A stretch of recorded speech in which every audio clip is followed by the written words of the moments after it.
Bhagavate Vasudevaya.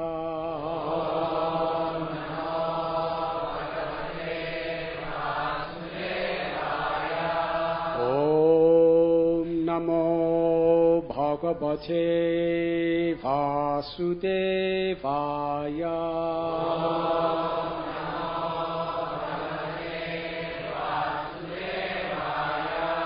Om Namo Bhagavate Vasudevaya.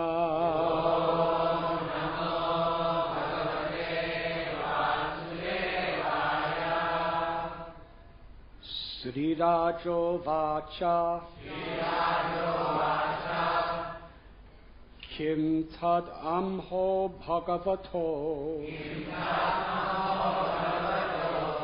Rajan Yair Ajitatmabhi Kritam Yena Kulam Nashtam Kshatriyanam Abhikshnasa. Sri Rajo Vacha Kim Tad Amho Bhagavato Rajan Yair Ajitatmabhi Kritam Yena Kulam Nashtam Kshatriyanam Abhikshana. Sri Rajo Vacha Kim Tad Amho Bhagavato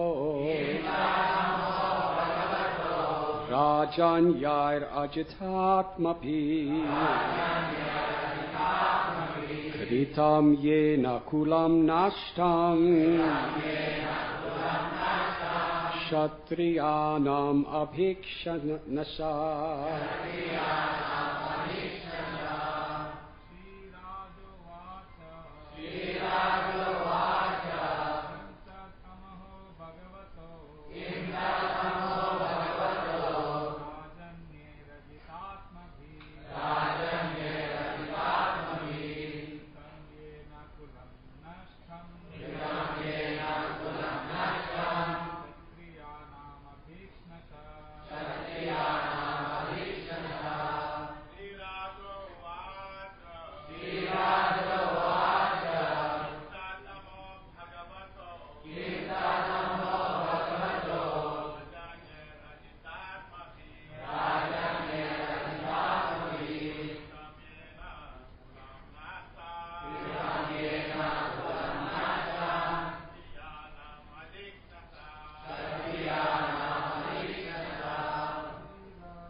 Ladies,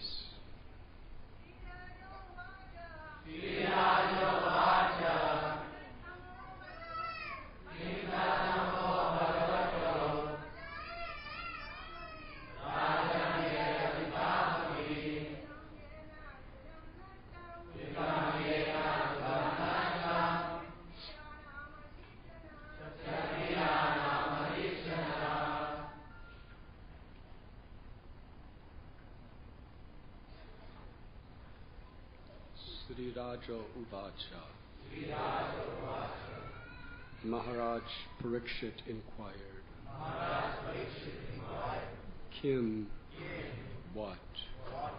Tad Amha, that offense, Bhagavat, unto the Supreme Personality of Godhead, Rajanyai, by the royal family, Ajita Atmabhi, who could not control their senses, and thus were degraded. Kritam, which had been done, yena, by which, kulam, the dynasty, nastam,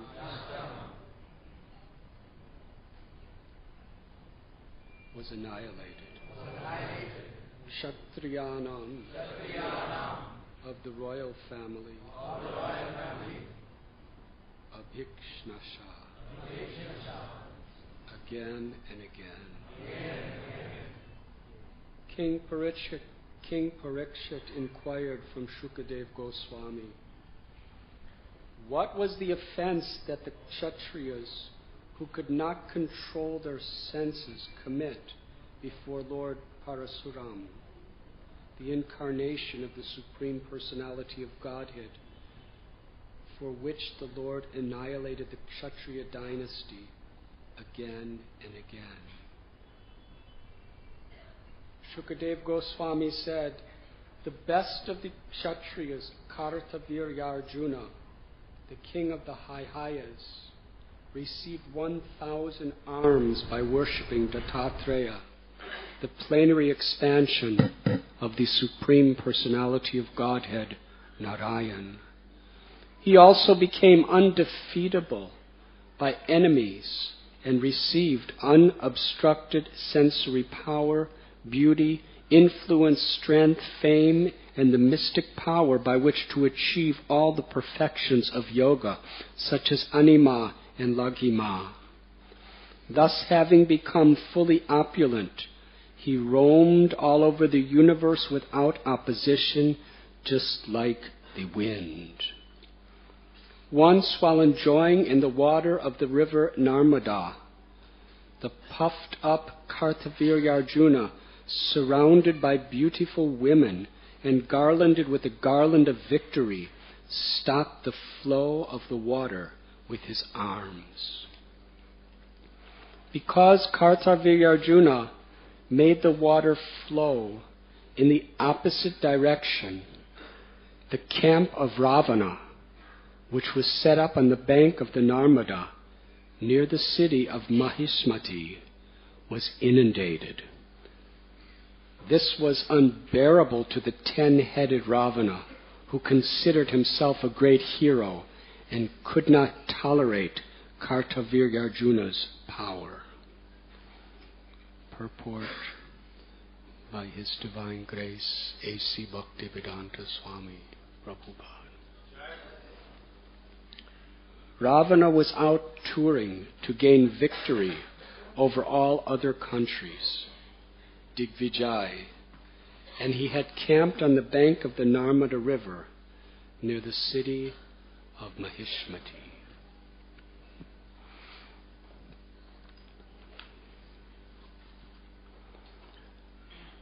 Om Ajnantimidandasya Jnananjana Chalakaya Chakshurun Militam Jena Tasmai Sri Gurave Namaha Sri Chaitanya Manobhishtam Sthapitam Yena Bhutale Swayam Rupa Kadamayam Dadati Swapadantikam Vandeham Sri Guru Sri Juta Padakamalam Sri Gurun Vaishnavamscha Sri Rupam Sagrajataham Sahagana Raghunathan Bitham Tham Sajivam Sadvaitam Savadutam Harijana Sahitam Krishna Chaitanya Devam Sri Radha Krishna Padan Sahagana Lalita Sri Vishakan Bitanscha He Krishna Karuna Sindhu Dina Bandhu Jagatpate Gopesha Gopika Kanta Radha Kanta Namostate Tapta Kanchana Gaurangi Radhe Vrindavaneshwari Vrishabhanu Sute Devi Pranamami Hari Priye Vansha Kalpatarubhyascha Kripa Sindhubhya Evacha Patithanam Bhavanebhyo Vaishnavebhyo Namo Namaha. Shri Krishna Chaitanya Prabhu Nityananda Shri Advaita Gadadhar Shivasadi Gaura Bhakta Vrinda.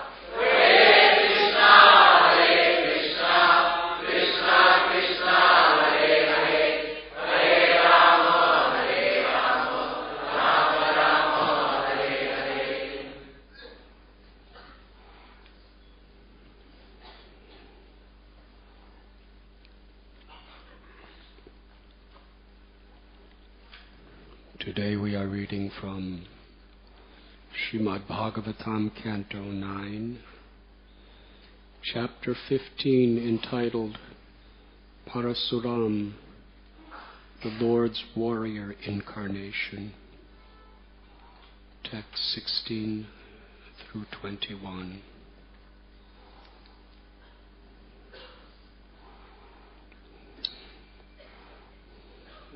In text 16, the great king Parikshit is inquiring from Shukadev Goswami. The Goswami has, just before these verses, explained that Parasuram, who was a Brahman, was an incarnation of the Supreme Lord, Vishnu, was very dissatisfied with the Kshatriyas, the warrior class, because of their false pride, due to their strength, their wealth, their influence over others. And he annihilated 21 generations. Parikshit is asking, why?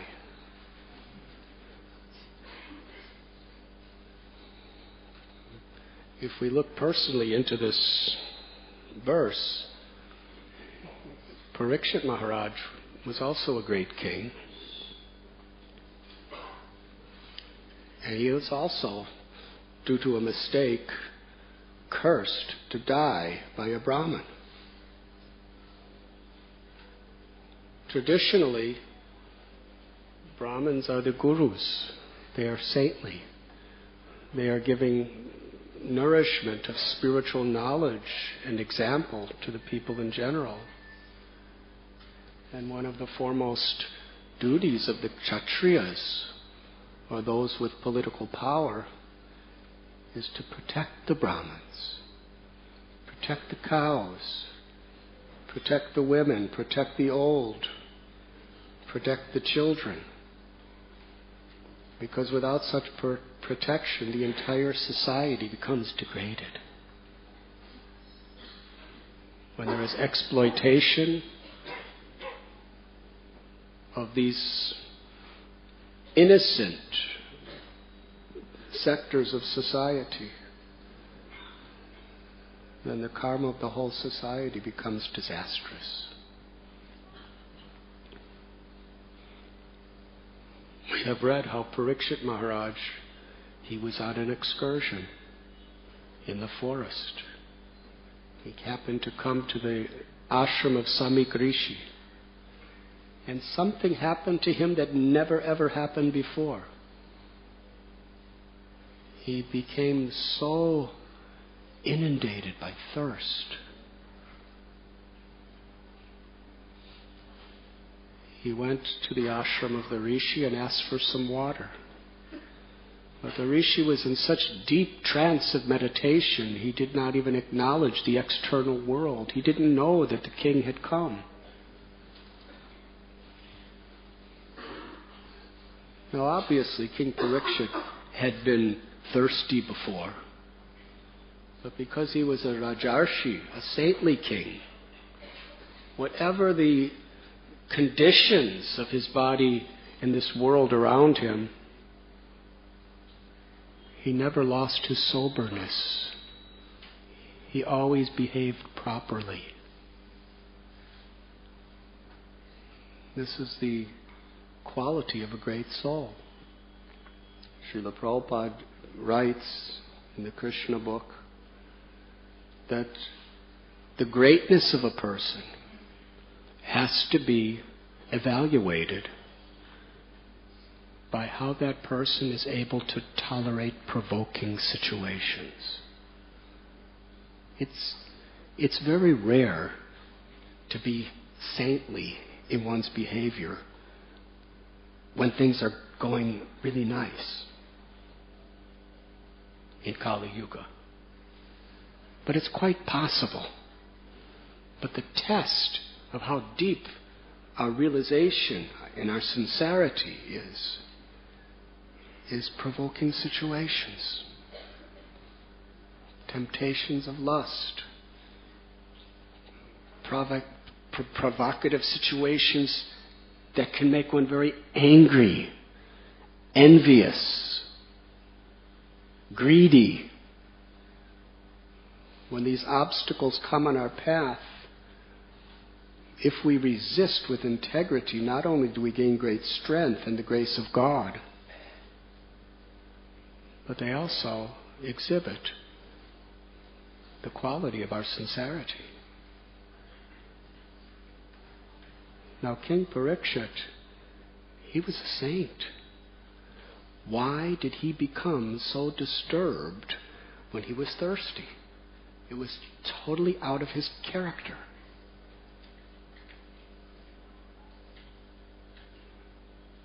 Because the Lord, knowing him to be such an intimate devotee, had something that he wanted to do through him. Krishna was staging through this incident the most exciting, dynamic episode in which the Srimad Bhagavatam could be spoken. In such a way that it would have a tremendous impact in the heart of all people for all time to come. And he also wanted to teach a lesson, many lessons, on many levels. From a very external point of view, Krishna wanted to teach whoever you are, however great you are, even if you're the king of the entire planet, you are responsible for your activities. And if you mistreat someone, you have to pay the consequence. Whether you're a husband mistreating your wife, or a wife mistreating her husband, or a parent mistreating children, or an employer mistreating an employee, or a politician mistreating those under them. Whoever you are, if you're a guru mistreating your disciple, or a disciple mistreating your guru, trying to keep things balanced, or the king mistreating anyone, even an animal, be responsible. Because the tendency in this world is when we take a certain position of authority, we become blinded by that authority and we think we can do whatever we like. But the reality is, you cannot. If anyone mistreats anyone, there is a consequence. No one is exempt. Very graphic illustration. King Parikshit was disturbed by this Brahmin, this sage. The king comes into his house, and because he's such a great Brahmin, he's become so proud, he's sitting there, he doesn't even give me a reception, doesn't even acknowledge my existence, I'm thirsty for water, doesn't give me a drop of water. He did something very minor. He happened to see a dead serpent laying on the ground. And with the end of his bow, he lifted it and put it like a garland, a mala, over the neck of the sage. It's not so bad. It's not good. If it was a live snake, it would be really bad. And Swami Rishi came out of his meditation. The king was already gone, and he happened to see the snake around his neck. And he couldn't care less. It meant nothing for him. He wasn't insulted. It's not that he became venomous like the snake. Who has done this? I will destroy them. Who has humiliated my distinction by putting a snake on me? He just took the snake. Who cares? Doesn't matter. He was a great sage. But his son, Shringi, he had the powers of a Brahmin, but he didn't have the maturity. To have position and power without maturity and realization could be very dangerous. That is a great lesson learned here. And in our life, if we're being put in a position of power as a parent, as a leader, a spiritual leader, social leader, whatever it may be, without maturity and realization, we could create disaster. Samik Rishi was so mature, didn't matter. Who cares? Just tossed it off and went back into his meditation. But Shringi, when he heard this happen to his father, he cursed King Parikshit to die in 7 days by the bite of a snake. What goes around comes around. You're playing with snakes? Well, you're going to die by a snake. Not an ordinary snake either. Now Parikshit heard this, and he had no fear, and he had no anxiety. He felt nothing bad toward Shringi. He understood, I did something wrong, I'm responsible.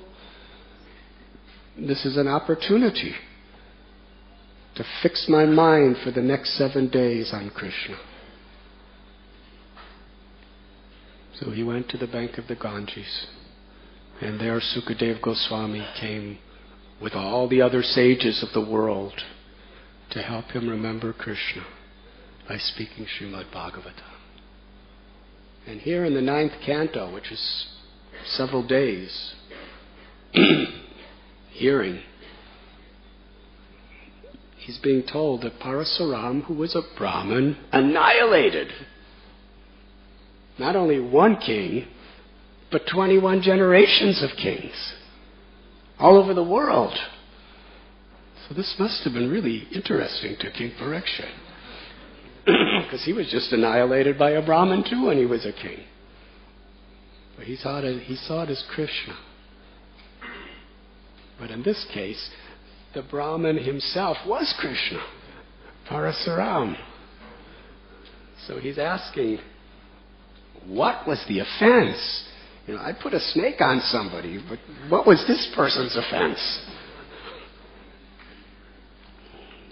And we're hearing about the offense in these verses. Kartavirya Arjuna, who was a great king of the Haihaya dynasty, very powerful man. He performed tapasya. His guru was an incarnation of the Lord, Dattatreya, the son of Atri Muni. He appeared in Chitrakoot, in the banks of the Mandakini Ganga, to Anasuya, the most chaste of all women. So here is Kartavirya Arjuna taking guidance and receiving blessings from an avatar, Dattatreya. And what benediction did he want? He wanted 1,000 arms so that no one could defeat him. And he was blessed with that. He was so powerful. He conquered all directions, amassed tremendous wealth, power, fame, Everything a materialistic person wants, he had it all. And because he had all of that, he was surrounded by the most beautiful women in the world who were willing to do anything for him. He was traveling around. And he came, and we're reading today how a person very similar to Kartavirya Arjuna, his name was Ravana. Yes?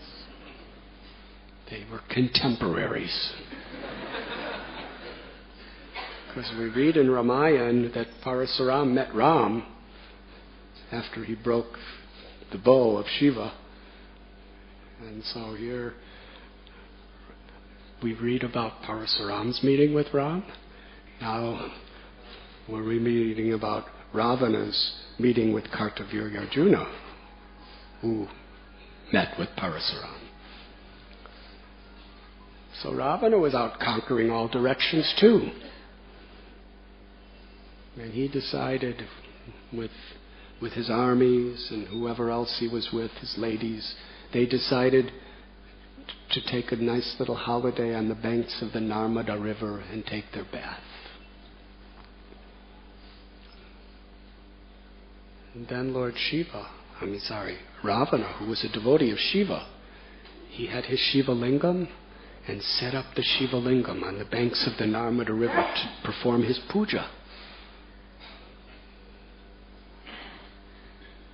And as he was doing his puja, all of a sudden, the river flooded over, it was swelling higher and higher and higher, and it was flooding over the Shiva Lingam, and all of the puja paraphernalia was floating around, and the flowers were floating around, and Ravana was outraged. What's happened? Somebody's doing this. And he sent some of his soldiers, find out what's going on. And they went upstream, and they saw Kartavirya Arjuna just to show off to his girlfriends.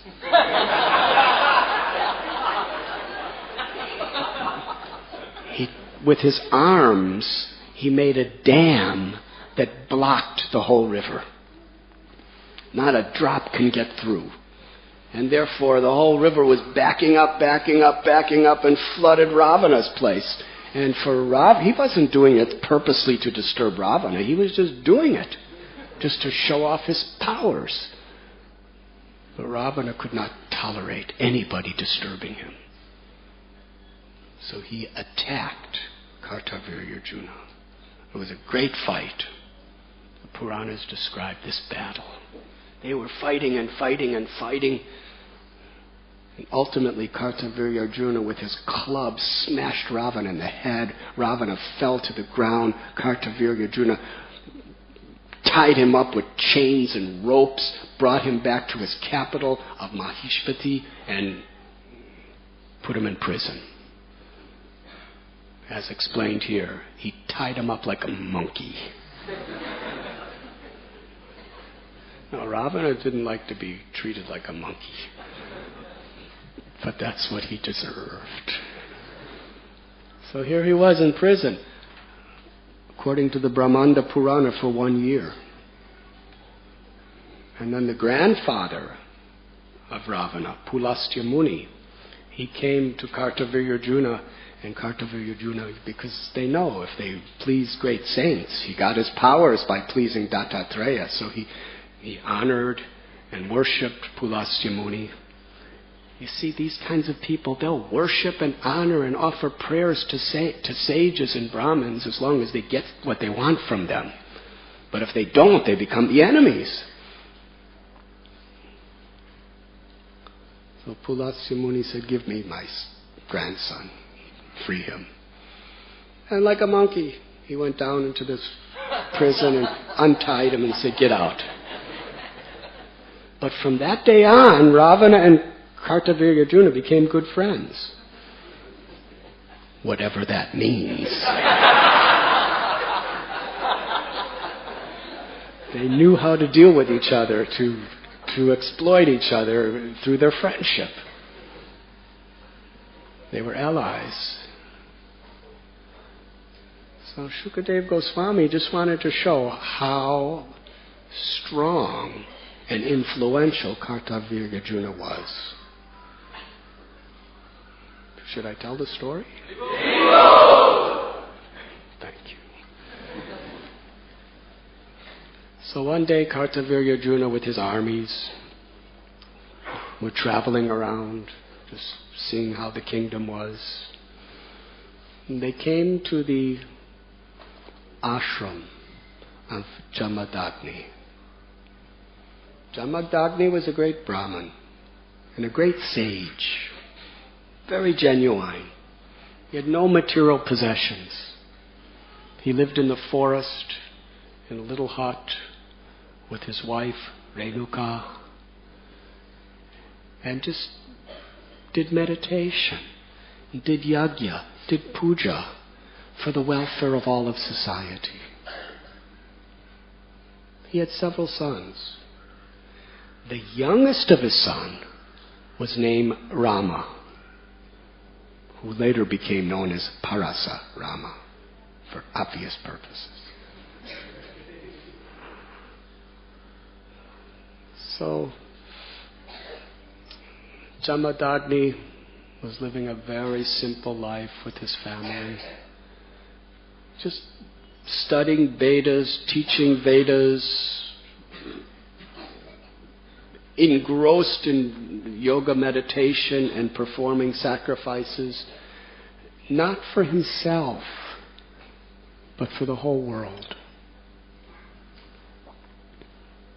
When Kartavirya came with an army of his soldiers, ministers, and well-wishers, Jamadagni was such a good host.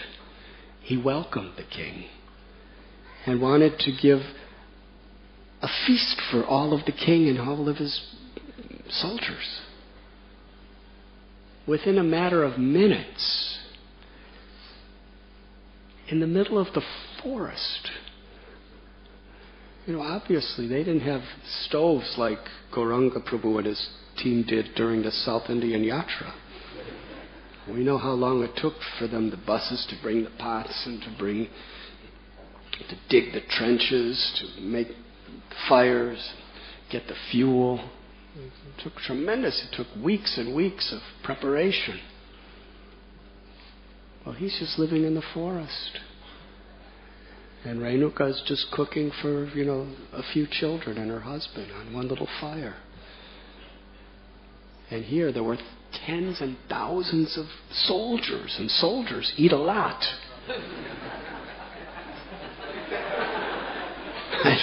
I don't know if they eat as much as brahmacharis.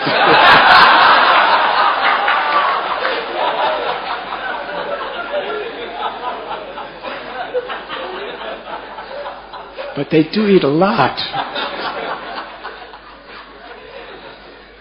Because, brahmacharis, this prasad's very important to them. They don't have anything else. They have the holy name and prasad.